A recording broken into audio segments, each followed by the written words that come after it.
Well, hello and welcome to another edition of the Alliance Against Seclusion and Restraint video podcast series. My name is Guy Stevens. I am the founder and executive director of the Alliance Against Seclusion and Restraint. I started the Alliance really to raise awareness about the issue of restraint and seclusion happening in schools, but we're really interested in so much more. Restraint, seclusion, suspension, expulsion, all the things that are happening to kids. And we're interested in promoting models to better support children. Our mission is to educate the public and to get people together who are dedicated to changing minds, laws, policies, and practices so that restraint and seclusion are reduced and eliminated from schools across the nation and beyond. Our vision is to see safer schools for students, teachers, and staff. Really excited today. We have a very special guest. We have Dr. Stuart Shanker joining us for a special interview today. This session is actually being recorded. We're recording today. It's May 18th on 2021. It's going to be recorded and it will be available later on Facebook, YouTube, and as an audio podcast. So before we introduce our guest, let me go ahead and introduce you to someone that you probably know well. I want to introduce my amazing co-host, Beth Tolley. Beth is the Director of Educational Strategy here at the Alliance Against Seclusion and Restraint. She retired in 2018 from a leadership position in Virginia's lead agency for early intervention for infants and toddlers. And that retirement was an opportunity for us to work together. And, Beth, I know you've been busier than ever. Of course, you have experience as a parent and grandparent of children that have had behavioral challenges that's fueled your passion to support and improve the lives of children and their families through mutual support and advocacy. So, Beth, as always, welcome. Glad to have you here today. Thank you. So I know that we are both very excited about our guest, so I'm going to go ahead and bring him up. And if you would introduce Dr. Shanker, that would be fantastic. Great. I'm going to read this because I want to get all the words right. I'm thrilled today to have Stuart Shanker here on our show and to be able to speak directly with him. Dr. Stuart Shanker is a distinguished research professor emeritus of philosophy and psychology and the CEO of the MEHRIT Center Limited. His latest books, Reframed, Self-Reg for a Just Society, and Self-Reg Schools, a Handbook for Educators, co-authored with Susan Hopkins, is a follow-up to Calm, Alert, and Learning, Classroom Strategies for Self-Regulation. His book, Self-Reg, How to Help Your Child and You Break the Stress Cycle and Successfully Engage with Life, still garners enthusiastic reviews and media attention throughout North America and has been published in the UK, US, Poland, Germany, China, South Korea, the Netherlands, and the Czech Republic. I got to say, self-help is self-reg, self-help. Self-reg is how I first learned of you from a parent group, the Lives in the Balance parent group.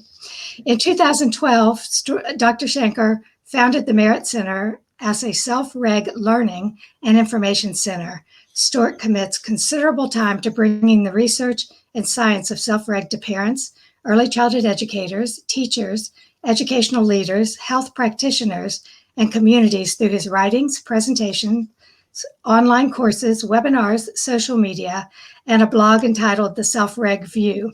And I'll just make a couple comments here that I have recently joined a new endeavor that Dr. Shanker is doing, the Global Self-Reg with monthly presentations, which is just fabulous. And you're presenting new stuff all the time while expanding on the basic information. And I have found it tremendously enlightening and hopeful. I also want to say one of my favorite things in the Self-Reg book was your introduction where you described the teacher. Yeah, I mean, that you had me. And so I'm thrilled that you're here today. Thank you, Beth. And Beth, did you wear your number one fan shirt? I mean, I thought you might. So, Dr. Shanker, we are really excited to have you here today, and really appreciate you making time to talk to us. We really, I think. Really respect the work that you've done and the influence that it's had, and are really excited. I mean, we started doing these presentations a bit over a year ago, and as Beth will know well, we enjoy doing them for the information that we can learn, but it's such a pleasure to be able to share this work with so many others out there, and a hope for changing the world. So thank you so much for all that you're doing.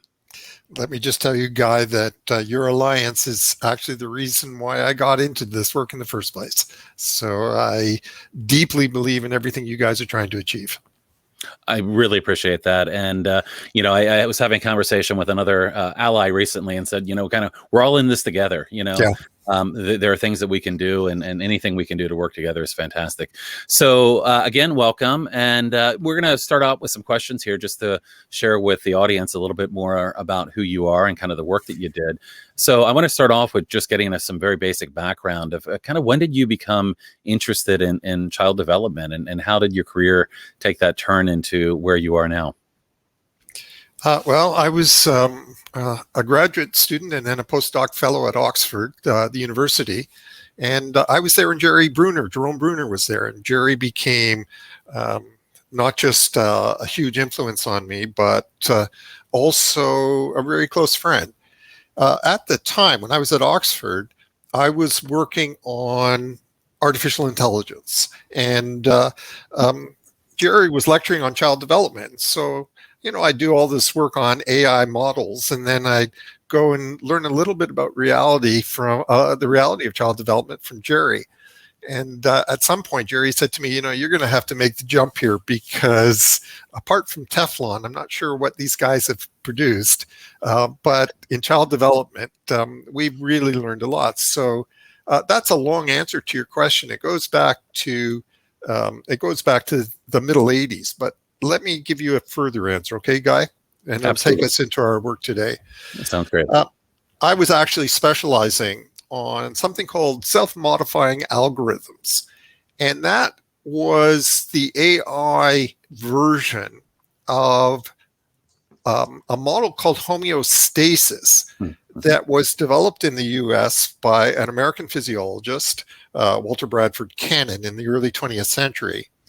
And Cannon was very interested in what he called self-regulation. And for him, self-regulation was very much a physiological concept. So here I was specializing in self-regulation as Cannon understood it. And basically, all it meant for Cannon was how we manage stress. We can manage stress in a way that is growth promoting. And if it's growth promoting, that's what Cannon calls homeostasis, balance. Balance must be tied to growth. Or we can handle stress in a maladaptive way. So for example, I'm really stressed, so I'm going to start to drink. And that's a maladaptive, it may soothe you for a moment, but it creates more stress and more problems down the road. That's a maladaptive way of dealing with stress, and that leads to dysregulation. So I had worked very hard on the physiology, and it's really an American story. It traces up through a number of physiologists who were trying to develop what are called cybernetic mechanical models. And when I came to Canada, I gave a lecture on self-regulation. Self-regulation as I understood it, as I'd been working on it at Oxford. And somebody heard it and said, this is a real big thing in Canada right now, self-regulation. I run a journal called Education Canada. Would you write an article for us? Because I know everybody would be interested in your perspective. So I decided, okay, I'm gonna read up on what these people are saying about self-regulation. And honestly, I didn't know what they were talking about. It wasn't self-regulation as we understood it. They were really talking about variations on self-control. And we eventually, at my institute, we did a study, and we found that there are 447 different definitions of self-regulation out there. Wow. 446 of them are variations on self-control. So that's what I started to explain. I started to explain the physiology of self-regulation, which requires explaining the nature of stress and how we deal with it. Fantastic. Isn't it interesting the way our stories sometimes twist and turn? I mean, from artificial intelligence to self-regulation and supporting children. What an amazing journey. Yeah. And I want to take you right into that, the self-reg versus self-control, because I think that is still huge in our schools. I think the two are confused. Could you clarify the difference? Okay, let's do it with an example. Okay. So I started to do this work, writing papers, and then eventually that first book you mentioned called Alert and Learning. And everybody back then was talking about a test that Walter Mischel had designed called the marshmallow test. Everybody knows that now. And if your viewers don't know it, they can see it online. Sesame Street did a version. And this was widely discussed as a proof of how important self-control is for young children. So here we had kids in the original test, they were between 4 and 6 years old. The test is very simple. You know, here's one marshmallow. You get a second marshmallow if you wait for the experimenter to come back for 15 minutes. And then they made the most extraordinary predictions about how these children's lives would turn out if they demonstrated self-control. Well, I come from a school that doesn't like making any kind of prediction about a child's future. Children have, anyone has endless possibilities and endless ways that they can develop and grow. So I decided to look at this very carefully. And I was shocked because the test I was looking at was clearly a test of self-regulation as we understood it. Now, why? Well, it's a stress test, and it's been designed as a stress test. I was once explaining this with a very famous Canadian astronaut, and he jumped in and said, you know, that's the test we do on astronauts. It's an isolation chamber. That's what we're doing with the kid. We remove any sort of distraction, anything they might find interesting. We put them in a windowless room all by themselves. And then we say to the child, you know, if you wait, you're going to get a second marshmallow. Well, first of all, we found when we did the study that hardly any kids like marshmallows enough that they were going to do anything for a second marshmallow. So we had to find something that they'd want. So we ended up with Oreo cookies. But then if you watch these tests very carefully, what you'll see, the tests tell us something, by the way. It's a good test. It's just not telling us anything about self-control. If you watch these tests, what you'll see is that for a lot of kids, about 2/3 of them, this marshmallow that's placed in front of their eyes becomes a huge stress. And they don't know how to deal with it. So we find them rocking, we find them self-soothing, trying to distract themselves. And a lot of the kids end up eating the marshmallow to get rid of the stress. Mm-hmm. So it's very interesting. So it's like that movie, Nanny McPhee's called, where they say to the kids, don't look at the carbuncle on her nose. And of course, that's all the children can look at. Mm-hmm. So what the test was telling us was that around 1/3 of the children could self-regulate in a really growth-promoting way, in a constructive way. They could deal with the stress by, let's say, self-soothing. And psychologists call these cognitive competencies. Now, our question was, okay, 2/3 of the kids don't have these competencies. So there's two possibilities here. Either can be true, or both can be true. One is that these kids haven't developed constructive ways of dealing with the stress. The other is they have developed them, but the stress just so great of this isolation experiment that it blocks out what they've learned. It blocks out their abilities. They get flooded by the stress of the situation, and the only way they can get out of it is by getting rid of the thing that's making them nuts. Mm-hmm.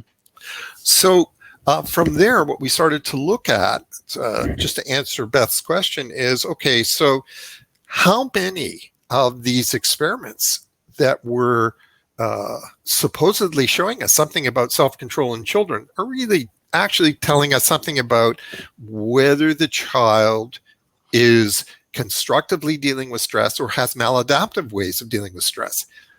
And it turns out that pretty much any psychology experiment done on kids from, let's say, the 60s until now is really a stress test. They're all different kinds of stress tests, including an IQ test, which is also a stress test. Well, that gives us an incredible opening, because what it means is if I've got a child now that's showing me that they don't have constructive ways of dealing with stress, that's something I can teach. That's something I can help them with.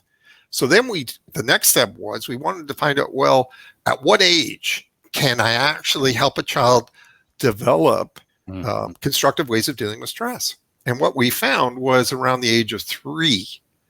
At the age of 3, children can start to learn how to manage their stress constructively. Now, they may not have the language. You may have to explain these concepts in ways that are suited to a 3-year-old. So you're not going to use big words like self-regulation. We actually, with our 3-year-olds, we used 2 dolls. We used a Buzz Lightyear doll, stiff, and we used a Raggedy Ann. And we'd say to the kid, so how do you feel? Do you feel like Buzz or do you feel like Raggedy Ann? And now what can we do? If you feel like Buzz, what can we do so you become more floppy like Raggedy Ann? So we help them acquire techniques for reducing the tension, reducing the anxiety, and then you know what? Then you see a new kid. Then you see a kid that's going to blow you away. And it happens every time. That's why I do the work I do. It is amazing. And so what it sounds like you're teaching in that situation is you're teaching cognitively, then Yes. how to use some strategies. I know that a lot of what you've taught is parents and other adults, teachers. I believe it's 5 steps to reduce the stress. Could you talk a little bit about that? So what Beth is talking about there is the actual method that's called Self-Reg. And the 5 steps are: first, reframe. Reframe. We want parents and teachers. So I'll target this guy specifically to the work you're doing. It's very important in all of our school initiatives across Canada. The very first thing we want to teach teachers is how to reframe behavior. That means that they have to understand that there's a big difference, a big distinction between misbehavior and stress behavior. Okay, misbehavior is behavior that's intentional. Misbehavior is the child is conscious of what they're doing. The child is testing limits, wants to see how far he can push. Do children misbehave? Well, of course they do. I mean, it's part of human nature to see how far you can push. But the majority of cases we were being called in to consult on were actually stress behaviors. When stress behavior comes from a very different part of the brain. It comes from deep inside the brain. It comes from the limbic system. Stress behaviors are not behaviors that the child chooses. Stress behaviors are caused, and they're caused by, guess what? Excessive stress. So there are all kinds of signs that you can easily teach teachers of when this is a stress behavior. I'll just give you one example. The voice changes, the pitch goes up. A child starts to speak at a higher pitch. Why is this so important, this first step? Because if you punish, or if you even get angry or lose your temper, or any of these behaviors, these punitive behaviors that we use with kids, if you do that with a stress behavior, you are dramatically increasing the stress load that child is under in a very serious way. And one of the things I read on your website is, you're very strongly opposed to restraint. In our world, that's like the worst thing you can do to a child, because now you have crossed the boundary into trauma. Now you are traumatizing a child. Can I give you a little story just so people can understand what we're talking about here? Because this is sort of pivotal. This idea of reframing. What we find is that when teachers learn how to reframe, and they have to do a lot of self-reg to get there, what happens is 2 things. Their own stress drops dramatically, very quickly. So the tension that they're feeling, which is one of the reasons why they become explosive, drops. But the other more important thing is they see a new kid. They see a kid now with new eyes, soft eyes. They see the stress that this child is struggling with. So I was explaining all this stuff, and I was, very concerned about the use of restraint in Canadian schools. And so I'd gone on a bit of a crusade trying to, explain reframing. And one day my therapist brought in a video, and I won't mention the name of the show, but people can probably figure it out. But it was a show that had been shown on the weekend. And it was someone who advertised herself as this wonderful caregiver that could teach parents how to control the most unruly of behaviors in their children. And she would do it magically within the 30-minute span of the TV show. So there was a 5-year-old girl, and it was quite clear to me watching this child in the beginning that this was a child that was, I suspected strongly was on the spectrum, high functioning, but on the spectrum. And one of the things that means, and I'm sure you've discussed this endlessly in your show, is that typically these children have low sensory thresholds for different kinds of stress. So they can be overstressed much more quickly than, say, a typical child, a neurotypical child. Things like noise, or things like too much visual stimulation. These can be real physical stresses for them. Anyways, so here's this little 5-year-old. It was quite clear to me that she was in an overstress state called red brain in our theory. We call it red brain when a child really doesn't know what they're doing. These behaviors are coming from deep inside them.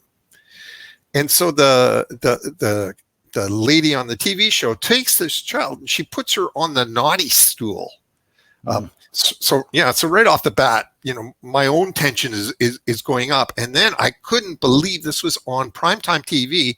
She held the child by her arms on the chair, on the stool, until the child stopped struggling.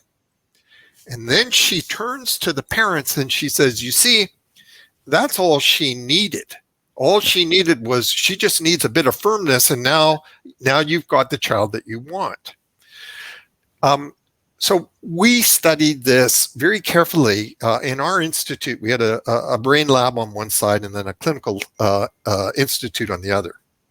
So if you take that child and you put her in our brain lab, this child that's not moving now, what you will discover is, first of all, she is not being compliant. She is in a state that we call freeze. It's parasympathetic flooding. And when a child is in this state, so now what's happened is, through the restraint, you have sent them into freeze. So we've got fight, flight, and then freeze. So fight and flight are driven by adrenaline, I'll just leave it at that, and then push them a little further, and then the parasympathetic system floods them, and they become still. This is an ancient defensive mechanism.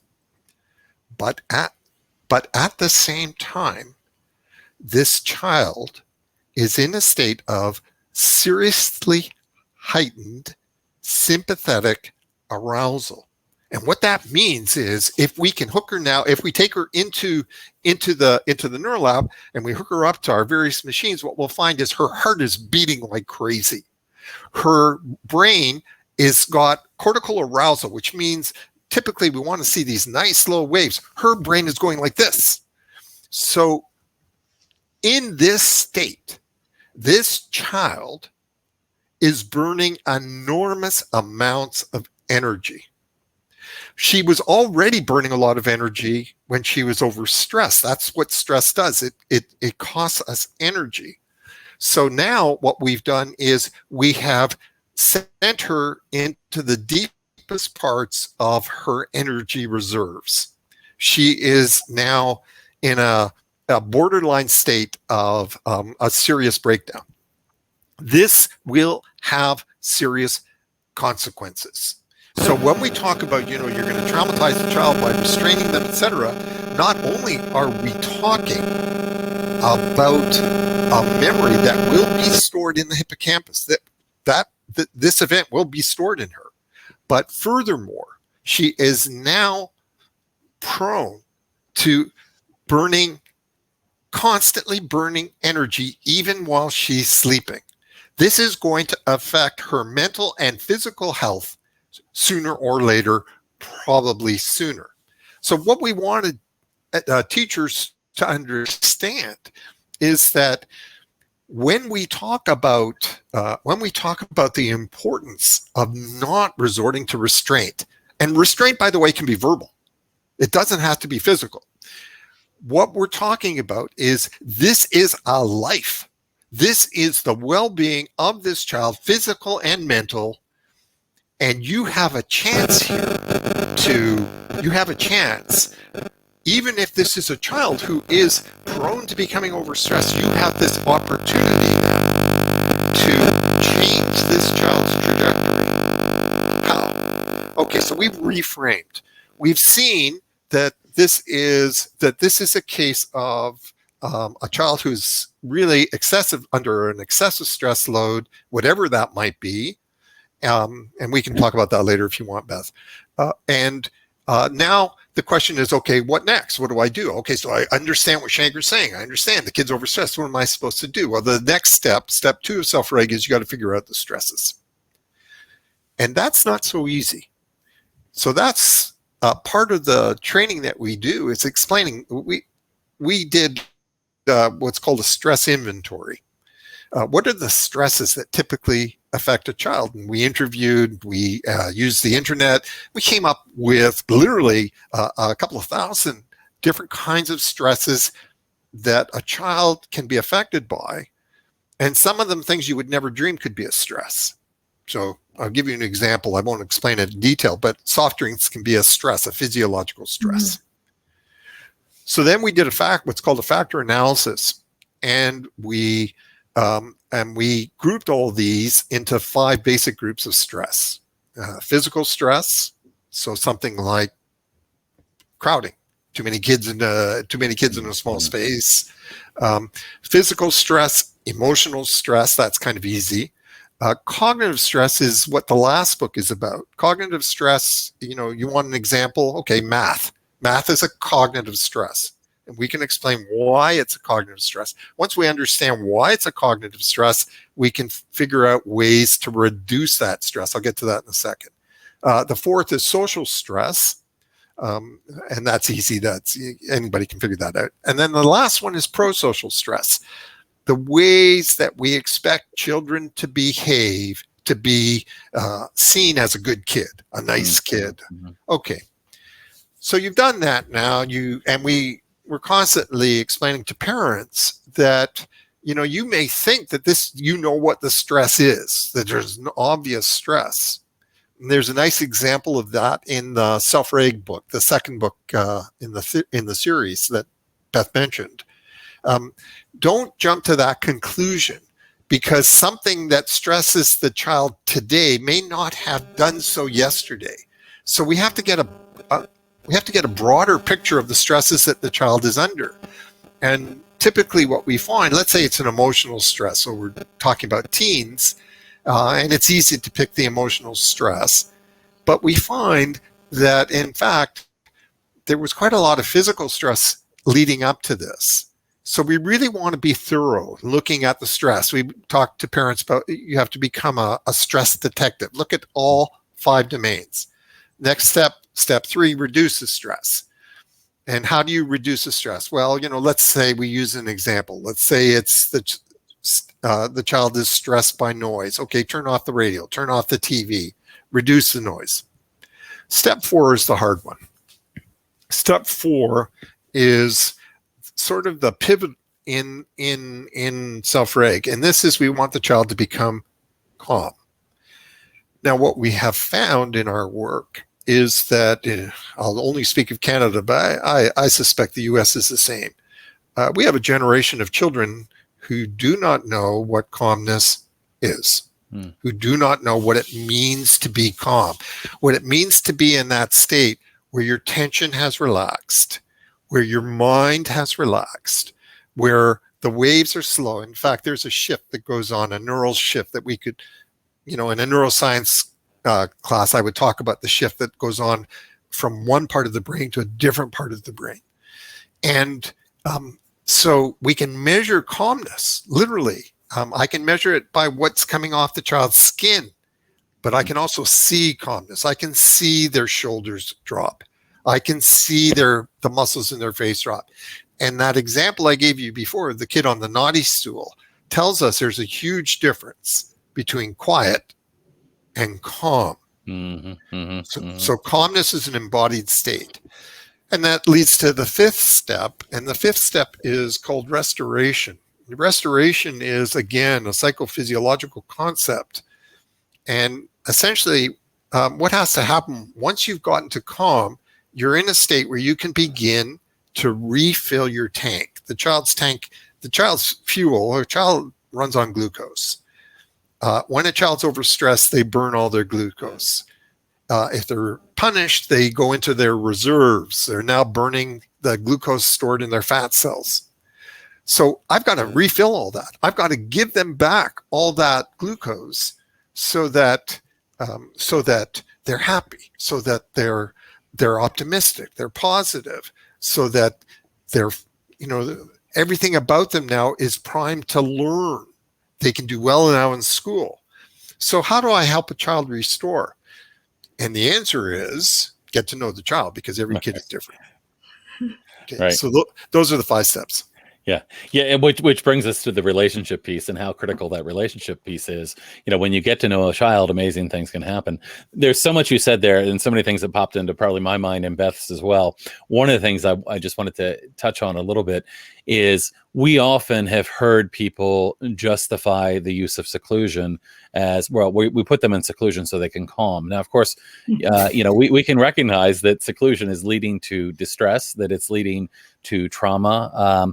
But I think you really summed this up well when you were talking about the difference between being regulated or being worn out.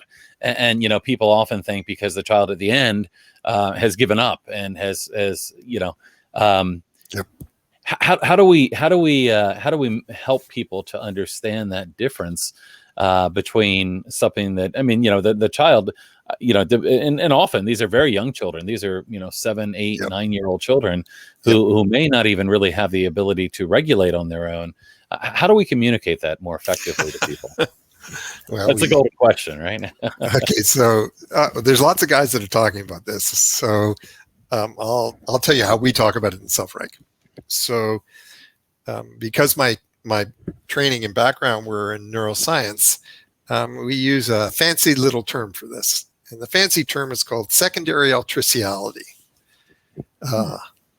This was discovered by a Swiss biologist in the middle of the 20th century, but nobody paid attention until 1978. And that was because Stephen Jay Gould wrote one of his famous articles on it. And I forget the name of the article now. The baby is the father of the man or something. But essentially what it is about, what de Groot discovered, is that human babies, all human babies, are born premature. Our species is born premature. About somewhere between, there's various estimates, somewhere between 4 months and a year premature. Why do we think that? We think it because at the moment of birth, at the moment of parturition, the child's brain goes through this explosion of brain growth. So brain synapses, we measure brain growth by synapses. Synapses are produced around 700 synapses every single second for the first year of life. So the brain is exploding. And the idea here is simply that there's only so big a brain that we could give birth to as a species, and females remain able to walk upright. I once gave a lecture about this to a group of 5,000 kindergarten teachers, and I'm explaining all this. And so I said, nature decided around 3 million years ago, this was the maximum size we could give birth to. And this voice at the back of the room shouts out, "Nature went too far." So I asked her what she meant. She says, "Shanker, you never heard of an episiotomy?" So, but the point is a good one, right? So here's the idea. So the size of our infant's brain is the same as it was 3 million years ago at birth. But what we do know is that with each new human species, the adult brain got bigger and bigger and bigger. So most of that brain growth is occurring outside the womb. So here's the point, Guy. We talk about a critical transition from the fetus inside the womb to the fetus outside the womb. We talk about the newborn as essentially still a fetus, totally dependent on its caregiver to, keep it warm, keep it fed, etc. It is totally defenseless. But that raises a very interesting question for us. Inside the womb, we know that the baby is attached to the mother by the umbilical cord. So if you want to talk about these newborns as still fetuses, what takes the place of the umbilical cord? And the answer is something called the interbrain. So the interbrain, that's a term that was coined by a British psychologist called Digby Tantum. There's been a bunch of us that have been talking about the interbrain since the early 90s. And you use a very interesting word, Guy. It's the word that we use. The role of the caregiver is to regulate a baby's stress load. Remember, newborn is exposed to stresses they've never encountered before. Just this incredible surge of, light and noise and temperature, and they've got to breathe, they've got to digest, all these things that they never had to do. So it's up to this external brain to regulate the child's stress. And so she watches the baby and she sees when the baby's cold, she puts cold air as a stress. She puts a blanket on. The kid can't do that. The baby can't do that. Mm-hmm. So that connection, that interbrain connection is not, Beth used a word before that is worth mentioning here. She said that self-reg, and she said rightly, that self-reg is a very cognitive approach. The first steps are cognitive. But the interbrain is not. The interbrain is not a cognitive connection. It is a connection between the caregiver's limbic system, deep inside the caregiver's brain, and the baby's limbic system. This is a brain-to-brain hookup. It's a wire. We talk about it as a Bluetooth connection, a wireless connection, and it's done through all kinds of sensory modalities. This interbrain connection is absolutely vital for a couple of things. Okay, so, I see the baby's hungry. I see the baby's tired. Okay, obvious things. But there's another thing. The American psychologist Steve Porges has coined the term neuroception. Neuroception is the kind of perception that the limbic system does. This is a pre-verbal form of perception. It's limbic perception. That's why he called it neuroception. So the baby is constantly, what's the baby's greatest need? A baby's greatest need is to feel safe. The baby is constantly scanning, or her limbic system is scanning the environment. Am I safe? If that neuroceptive system says I'm not safe, she has a special cry that brings mommy running, or whoever the primary caregiver is, daddy or grandma or aunt and uncle, whoever it is. So here's the thing about the interbrain. The interbrain remains an incredibly powerful source of our feeling of safety throughout our lifespan.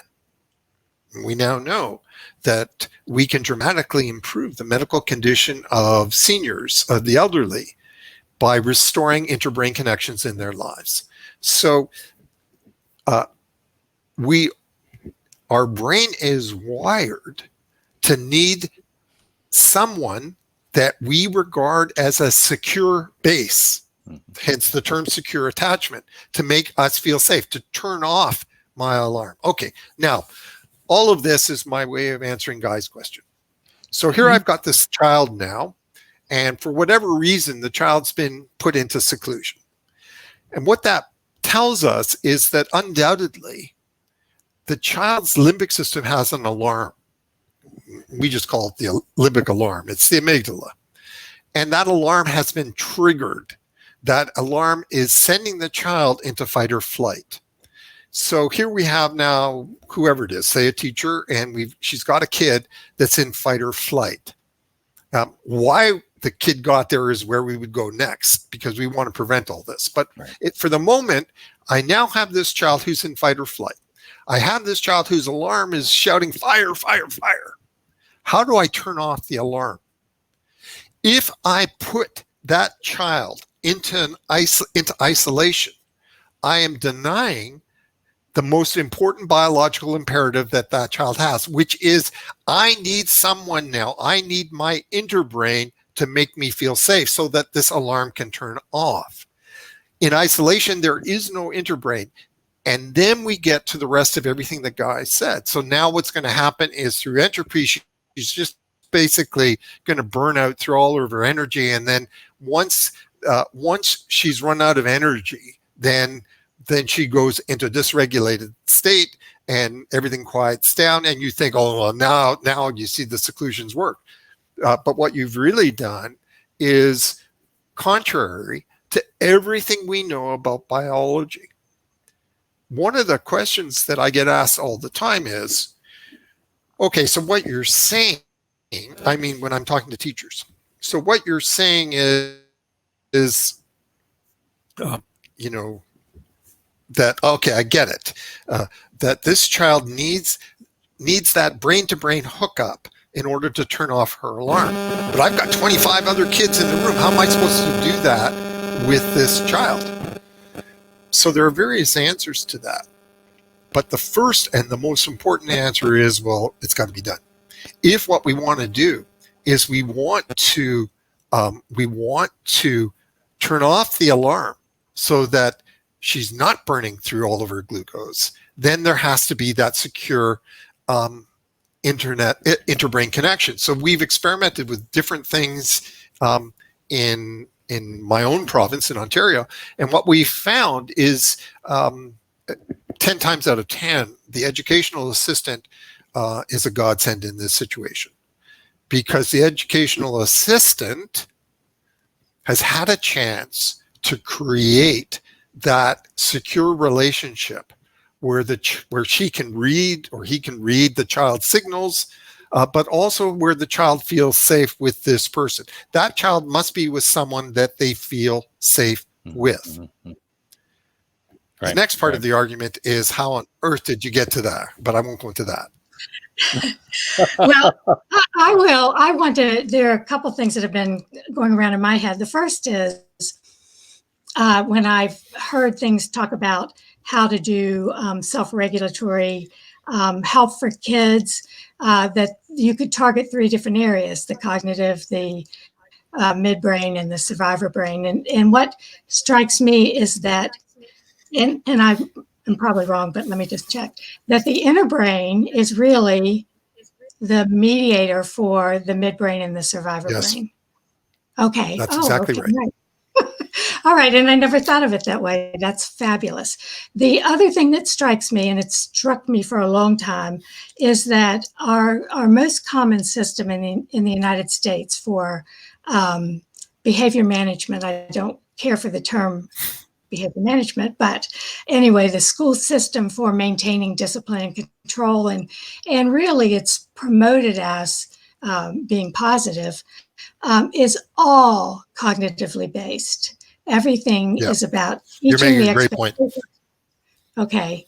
Yeah. And so that's where I struggle, because that's great. If there are, how do we get the folks who are so committed to this approach to see that there's more than cognitive? Okay, so it's a wonderful point, Beth. And now we're going to have to do a little bit more brain. So one of the things that happens when a child goes red brain, Okay, so we're talking now about a child that has their alarm has been triggered by a threat, by what their neuroception says is threat. They've been highly stressed, et cetera, et cetera. And so now they're poised, or they're already in fight or flight. But there is a shift that occurs. And the shift we talk about in self-reg is from blue brain to red brain, which is based on our neuroimaging colors. Blue brain is the cognitive brain. Blue brain there's a couple of centers that we talk about. These are the centers that speak. So speech is it's on the left side of our neocortex. It's a very blue brain. It's a very blue brain faculty. Problem solving, paying attention, listening. All of these are blue brain. And we now know that when a child goes into fight or flight, it suppresses these neocortical functions. It suppresses I won't go into the names of the brain areas, but it suppresses that blue brain that would process what you're saying. So here we have a child who's now in a state where they can't process anything that you're saying.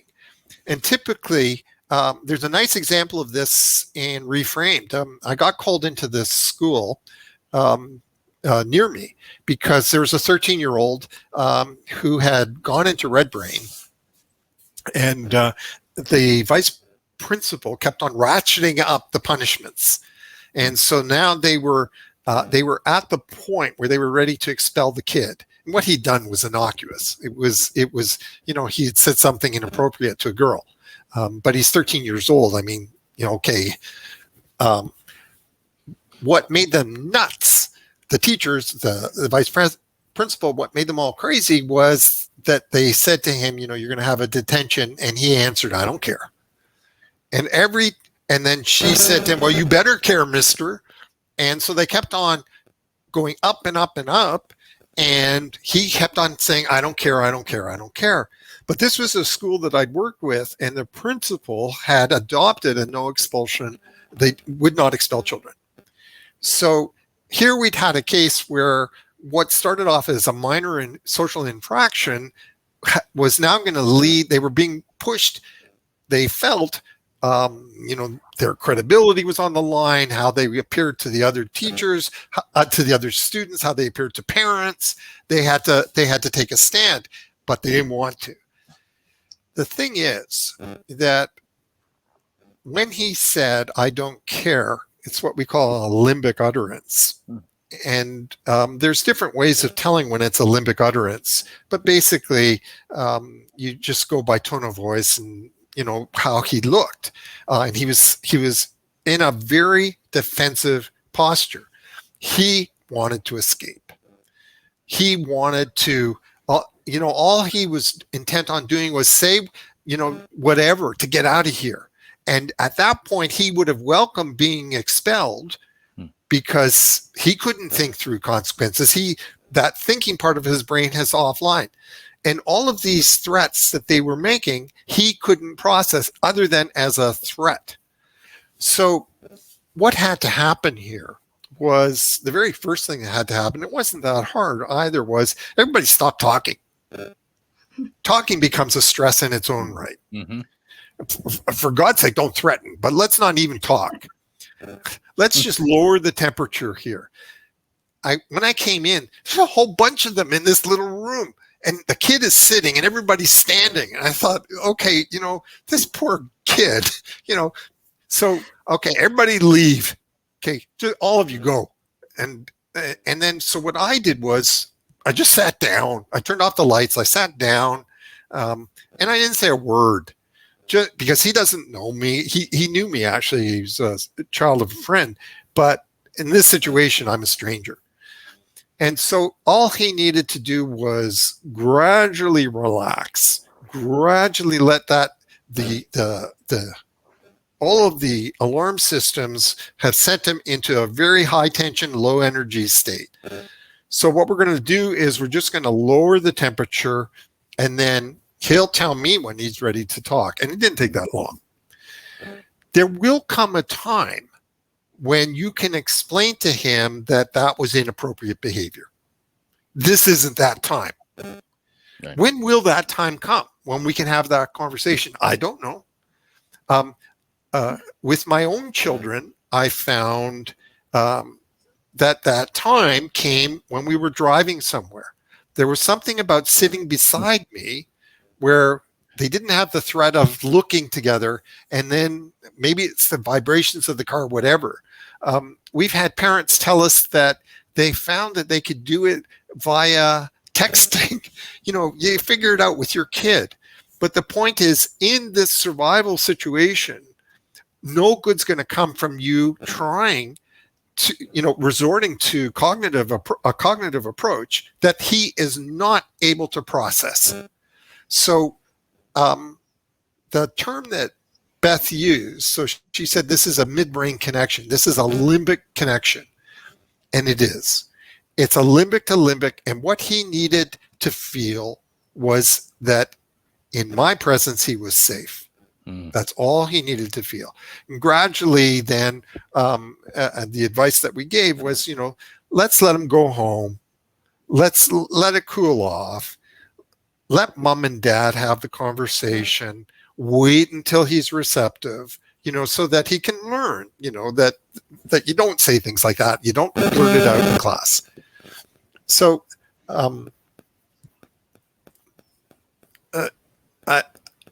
I do like what positive psychologists are trying to do. I really do like it. But I also feel that with this model, it's called a triune brain model. With this model, it also tells us when there's times not to talk, when there's times just let the interbrain connection come back. Is that a good enough answer, Beth? Yeah, that's great. I think getting that point across is hard, and especially because there are so many people that their primary focus is on consequences, that kids are only going to learn by having consequences. And I think that gets in the way of doing what the child needs. So, we have a saying up here, and I'm sure you must have it too, the grade 3 to prison pipeline. Or nursery or birth. Yes, I heard it's been, I read Kirk recently saying it's now, they pushed it back to preschool. Okay. Yeah. So the thing is, what we're all about is we really do want to change trajectories. And we're never going to change trajectories by this, it's a Victorian concept, this consequences idea. So, we're talking about a 10-year-old now in grade 3. And we know from psychology, we know that by the age of 10, certain behaviors have become deeply entrenched. And these are essentially, they're self-protective behaviors. They are behaviors for a child who's grown up in God knows what kinds of circumstances, or a child who, for biological reasons, is needed to be treated with kindness and compassion from day one, and wasn't in his society. So how do we change teachers' attitudes? That's your question. And that's our job, right? That's what we've been in the business of doing. So what we have found is that, look, teachers are human too, and they become defensive. Defensive behavior is a way of coping with stress. It's very stressful. Deep down, they became a teacher because they wanted to help children. They become overstressed by a kid who's got this entrenched pattern. But there isn't a point at which we can't change this child's trajectory, because we can teach this 10-year-old or this 15-year-old how to regulate themselves. We can teach them self-regulation in a constructive manner. And what we find is that basically the motivation is there. They lack the skills. But how do I get this point across to a teacher that's so wedded to this model that's not working? So here's what we say to teachers. Whenever you've got this situation with a kid, we want you to ask 2 questions. Why? And why now? What does this do? Well, there's another aspect of the interbrain, which is called limbic contagion. So what that means is that I can have this 13-year-old now who is in this state of heightened arousal, and that is instantly communicated to my limbic brain. I instantly become aroused, or if he's angry, I become angry. If he's whatever it is, we match. That's one of the ways our brains were designed. The reason why we ask them to ask why and why now is it inserts a pause. It puts a pause before the reaction. What that does is it allows you the opportunity to downregulate your own arousal. Then, so the first one you say is why, but you're asking why not in an accusatory manner, but rather why in a genuinely, like as a stress detector. Why is this happening? And now we go into why now. And now what's happened is you're switching your own frame. You have now reframed. And so instead of a consequence mentality, you're now in an investigative, a scientific mentality. You are generally interested in. So I just want to tell you a really interesting little story. I was talking to a group that had Ross Greene and didn't quite believe what Ross is saying, and they should have. So they had me come in after Ross. I'm like a month or 2 later, but I actually think Ross pretty much nailed all this. And they asked me to come in to talk about the explosive child. So I sat down, it was a big crowd, and I thought, I'm at a point in my career, I don't care if they like me or not. So I sat down on the front of the stage, and I said, okay, just before I start, I want to tell you that there's no such thing as an explosive child. So everybody goes nuts, and they're all yelling at me. So I said, okay, I need a volunteer. I said, I can only handle one person yelling at me at a time. So I need a volunteer who's a clear case of a kid that was explosive child. So I get my volunteer, and she tells us the story about this. I want to say he was primary, so it's probably like grade 5 or 6, so maybe 11 or 12 years old. And it happened in the early afternoon after lunch. Bang, and he threw a desk or whatever. So she says to me, if that's not explosive, I don't know what is. And I said, it's great. It's a great example. So I said, when he came in that morning, did you have any sense that maybe this was going to be a hard day? And she sort of paused. And she said, well, now that you mention it, I was a bit concerned when he walked in because he had his hoodie pulled over his eyes and he slumped down. Now, there's a very interesting thing about stress. So I talked about how in fight or flight, it shuts down the thinking part or the language part of our brain. But heightened stress does something else, excessive stress. What it does is it arouses the amygdala. So we've talked about that, right? This thing inside the brain. Mm-hmm. And it suppresses what's called the ventromedial prefrontal cortex, the awareness part of our brain. So what that means for personal well-being is that I can be very, very stressed, and it can be affecting my body. I can have a heart condition, or I can have ulcers, and my body's sending me signals that, there's something wrong here. but my stress is so high that it shuts down my awareness. It shuts down. It's called embodied awareness. And that's the bugger about stress. And that's why these problems grow and grow and grow until one day you suddenly find, I've got a serious heart condition. I've got a serious ulcer. The same thing, the same point applies to the teacher. Teachers are under tremendous stress.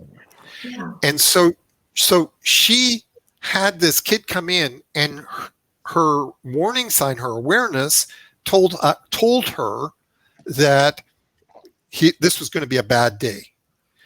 But we suppress that when we're under a lot of stress. We put it aside. We ignore the chest pains. Part of us is hoping that maybe, it'll just go away.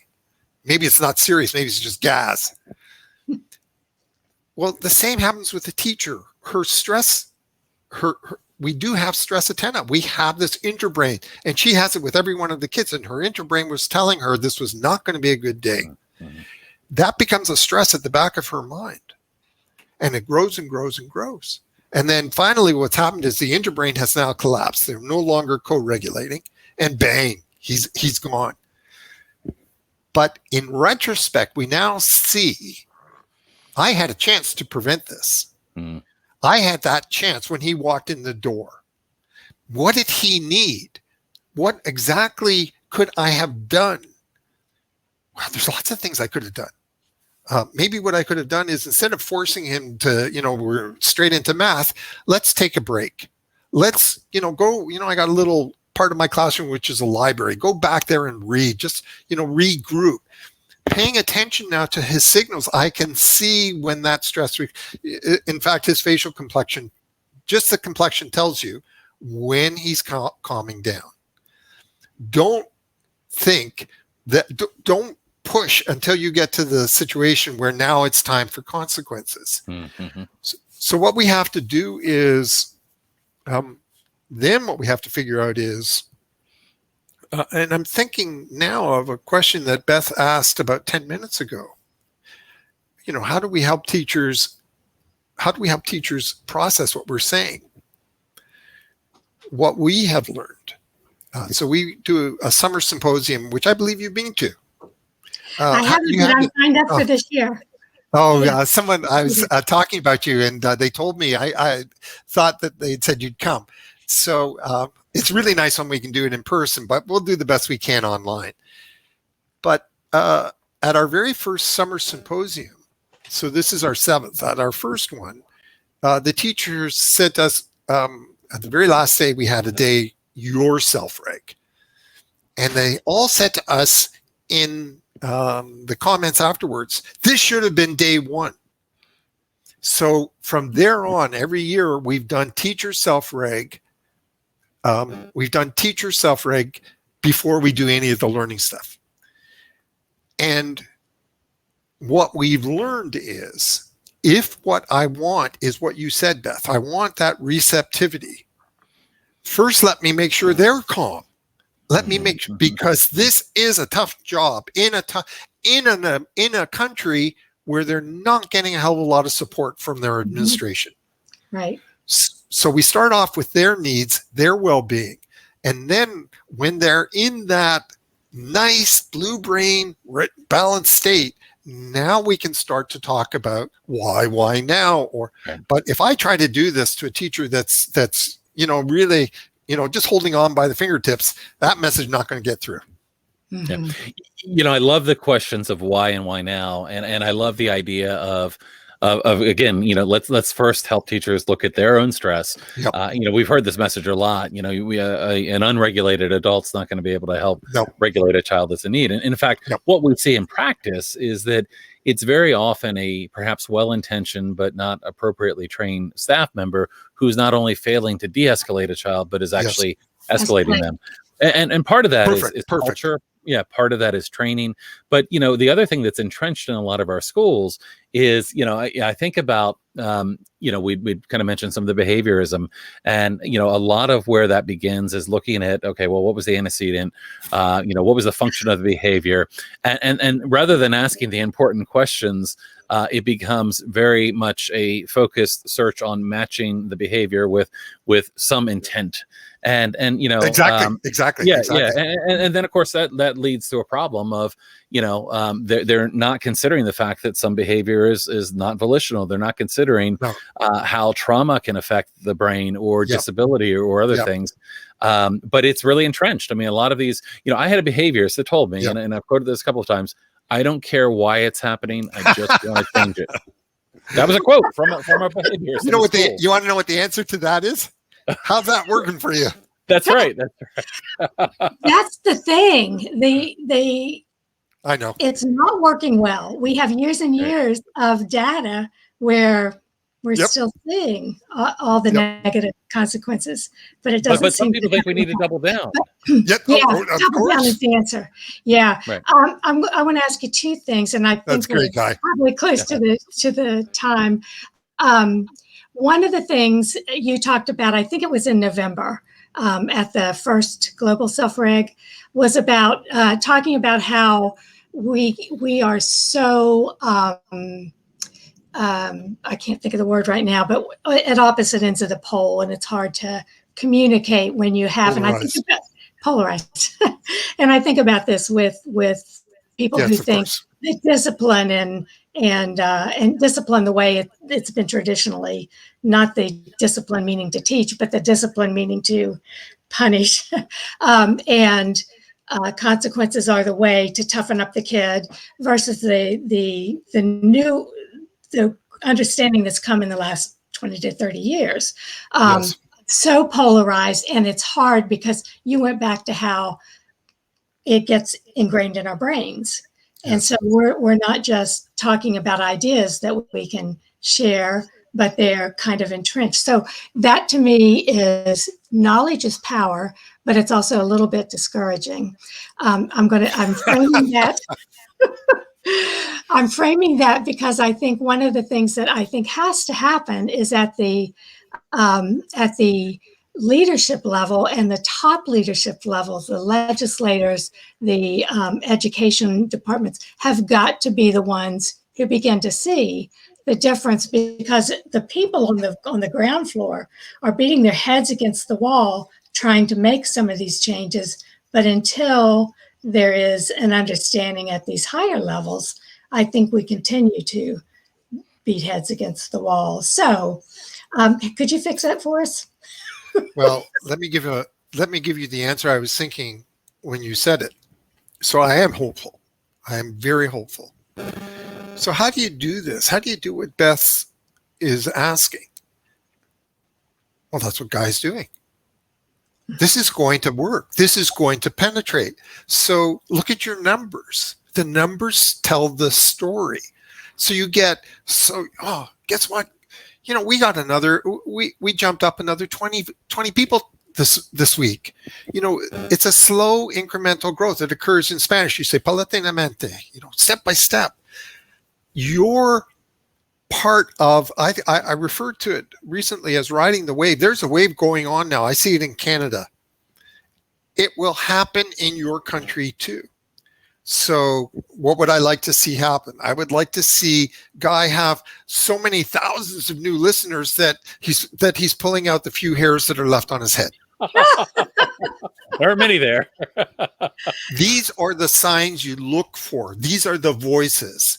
And I get an awful lot of people from the US now that are picking up on this. It is happening. It doesn't happen quickly. You're absolutely right. I'm just reading now the book by Jill Lepore, These Truths. Fabulous book. I can't believe how much of this current polarization goes back to when they were trying to write the Constitution. So this is not going to be an easy fix. Is the fix happening? Yes. Yes, it is. Okay. I think hope is important, and it's easy sometimes to be frustrated and feel like we're not making progress fast enough. But I think you're right. I think we are. We need to do more to get the brain science into our education system. I mean, to me, one of the biggest things I've learned since this journey began was just kind of understanding really what's happening inside of the brain when we're seeing some of the things that are becoming difficult for people to work through. And that seems like such a critical piece that is missing. I agree. In places. And Beth made a very important point. She said this is going back 20 or 30 years ago. Well, that's exactly how long it's been when we could look inside the brain. We didn't have this. We didn't have this data before. Now we begin to understand what's going on. Yeah, but unfortunately, we're still lagging 20 or 30 years behind in many parts of education. But that's that's the role that people like all of us are playing to try to get awareness of what we can be doing differently. So let me touch back on the point you made about kind of the teachers that you work with, and maybe kind of blend that in with some of the work. So maybe you can tell us a little bit more about the MEHRIT Center and the kinds of things that you do to to support, not just children and families, but educators. I was thinking as you were talking about it, I'm like, oh, gee, we're going to have them back for another session and talk about how to help, because that's part of our role here. So, we want, we want, not just to be angry about what's happening, but to work together to figure out how we can solve the problem. And, I'd love at some point to talk to you about doing something like that. But can you tell us more about the work that you're doing and opportunities for folks that want to learn more about what you're doing or get involved in your training? Okay, so that's a two-part question. So let me do part one. Okay. The number one question that we get asked, especially when we talk to administrators, is, but we're educators. So at the end of the day, our job is to teach. Our job is to educate. And, you're just talking about behavior. No, we're not. So I'll tell you a little story. We did a 7-year RCT, and we were really looking at self-regulation, but because it was a randomized control trial, there were certain measures we had to do. And one of them was IQ. So we couldn't care less about IQ, but we had to do it just to satisfy the constraints of psych. So we chose, and you have to do it you use a psychometrician who's not part of the institute, who's arm's length, otherwise you're cooking your data. So we had this psychometrician that she looked pretty kind of scary to us, so we were worried about it. And she when she came in, she was in a rush, and I think she was just upset about how many kids she had to test, because there's a lot of kids in the study. So we thought, okay, we're going to prime her. Okay, so priming, in psych, right? So we're going to give her our very best kid first, so that it will prime her to see our kids in a good light, because we didn't want anybody to say that they all had, IQs of below 80. So we chose our smartest little guy, and he was really, really smart. And so we're all huddled, me and the senior scientists were huddled in our observation room. We're watching all this, and she is stressing the hell out of this little guy. And she's doing standard IQ tests, where each step gets a little harder, and he's getting more and more fussed. And all of a sudden, he stands up and he puts his hands on his hips, and he says to her, "I want to jump." So this little guy in the spectrum. So, our answer would have been, we would have jumped with him. But instead she says to him, "No, just 15 more minutes, and then you can jump as much as you want." And so she won't let him jump. So she forces him to sit down, and he's done. He's not gonna answer another question. So she writes down, that he's got a subpar IQ. But we knew that this little guy had an IQ that was, I'm thinking to myself, 120, like smart little guy. Mm-hmm. So, this was a real epiphany. We realized that there's this thing called limbic brakes, and that really is for another show. Mm-hmm.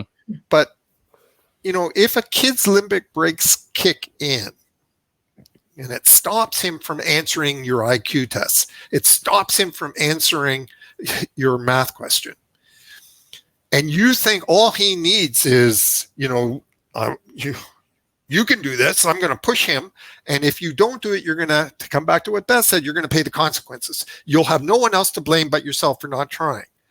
So you've just created a child with high math anxiety. And it doesn't take very much. It only takes one episode to do this. But if instead you had said to that child, Go ahead and jump. You need to walk around, get up and walk around. You want to fidget, go fidget. Because my purpose here as a teacher is actually to teach you math. Mm-hmm. And what I find is that if I don't push them to override their brakes, what happens is they will restore and they will do what you thought they couldn't. They will master. And I've seen this over and over. And we have math instructors now in your country that have really made huge advances in how you can teach math in a way that helps every single child. But we are at a point, and I'm sure you're at the same point, in Canada, where about 40% of all 10-year-olds have high math anxiety. How on earth did that happen? It happened because you didn't reframe. It happened because of your lack of reframing. You didn't see when you needed to, 2 steps forward, 1 step back, whatever. So this is not just a story about behavior. This is a story about what we believe in. This is a story about how well they're going to do in school. Mm-hmm. Mm-hmm. And the fact that you've thrown so much money at the problem of closing the so-called achievement gap, and your numbers have basically stayed flat. It tells us that this is a story about the incredible stress that an awful lot of kids are under. And if you just understood this, you would have a child who not only could learn, but absolutely loved it. Absolutely. And we have example after example of kids who go on, once we do this, they go on to love math. And because, have you met a high functioning kid on the spectrum who's not going to excel if you give him the tools? So what we want educators to understand is that at the end of the day, we're on your side. We believe in education. We want to make this happen for every single kid. And what's more, I can take the kids that are doing really well and I can make them do even better or be really healthy. I can make them so, I won't mention all the studies now, but we know from guys like Zhao Yang that the kids who are excelling academically are paying a very high cost in terms of mental and or physical well-being. So we want the whole picture. This is a holistic picture. Okay. Part 2 of your question, where can they get more? Read my books. Go online to self-reg.ca. There's all kinds of things that can be downloaded for free. There's a parent newsletter. There's a parent group. There is a parent course. There's all kinds of materials that you can get if you go online. And then for the international side, self-regulationglobal.com. And again, all kinds of stuff. And Beth, I'm doing a real good one this month in 2 weeks for my monthly webinar. I'm going to be talking about, let me think of a simple way of saying this. I'm going to be talking about the origins of what I just mentioned to Guy, the origins of our thinking that we accomplish what we want by pushing a child. In fact, we get what we want when we understand a child and when that child feels safe with us. I can't wait. And the one you did last month was about, I believe it was telos. Is that the word? Yeah. That talked about how long and how ingrained this is. So I'm just going to say, a guy usually asks me a final question. Rather than a question, I'm going to say how much I appreciate everything that you're doing and how much I have learned from it. And wonderful. I'm just really grateful. I usually give Beth the final question, and she's really good at getting it to be about an 8-part question. Well, listen, thank you so much for joining us today. And we really look forward to sharing this with our audience. Would love to look for other opportunities to work with you and share the work that you're doing. This is so important. And, I always go back to this idea, if we can do better, we need to do better. And I love this is it. a place where we've got to do it. We absolutely have the capability. I want to thank our audience for joining in today. And, please check out the books and check out the website. And thank you so much. So this will wrap up our broadcast. I will go ahead and